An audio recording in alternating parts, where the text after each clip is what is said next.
This week's Torah portion is the story of Noah, where God saw the corruption of man on earth and decided to destroy the world. As a matter of fact, the word Hamas in this week's Torah portion means corruption. And God says the world is filled with Hamas, and therefore the world needs to be destroyed. However, the rabbis teach us a beautiful lesson. In the opening section, when it talks about the flood waters beginning to rage, Noah and his family are instructed to go into the ark. And then it says, the rain began to fall upon the earth.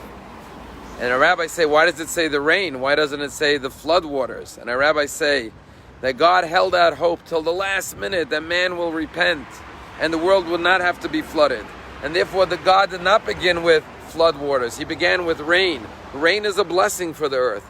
And God waited to see if man would learn their lesson and change course. And then he would spare them the flood. It was only when man did not change his ways that God turned the rainwater, which is blessing, into flood waters.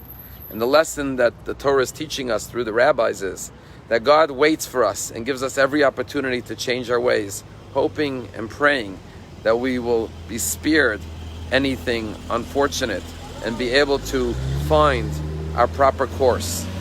There's a story told of a young man who was on a bus, and a middle-aged man came onto the bus, sat down next to him, and he saw the man was very anxious, nervous, tapping his feet, biting his nails. And he said to the young man, is everything okay? You look very stressed. And the young man said, I'll tell you the truth. I just got out of jail. I've been in prison for 3 years. I did something terrible. I brought pain and shame and heartache to my parents, and I'm going home for the first time. And I wrote a letter to my parents and I said, look, I know I've caused you a lot of pain, and if you never want to see me home again, I understand. What I'm going to do is when I get out of jail, I'm going to get on a bus and I'm going to head home. And when I come by the house, if you're welcoming me back into the house, put a white ribbon on the apple tree in the front yard of the house, and then I'll know to get off the bus and come home.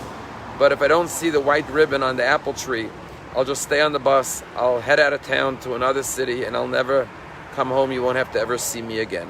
And so the young man said, I'm nervous because soon I'm going to come to my house and see if my parents want me back or not. The middle-aged man said, you know what, I have an idea. Why don't I sit by the window and you sit next to me, and like this I could see what's going on and you won't have to be so nervous. I'll break the news to you. The young man said, that's great. And sure enough, that's what he did. He gave him the seat by the window. As they got closer to the street, the man looked out the window anxiously. And as they got closer to the house, he turned to the young man and he said, look, come, look. And the young man looked over to the window, and there he saw the apple tree in front of his house. And on every single branch, there was a white ribbon hanging. God, our loving Father in heaven, always welcomes us home. He is always waiting to embrace us with open arms. Have a wonderful day.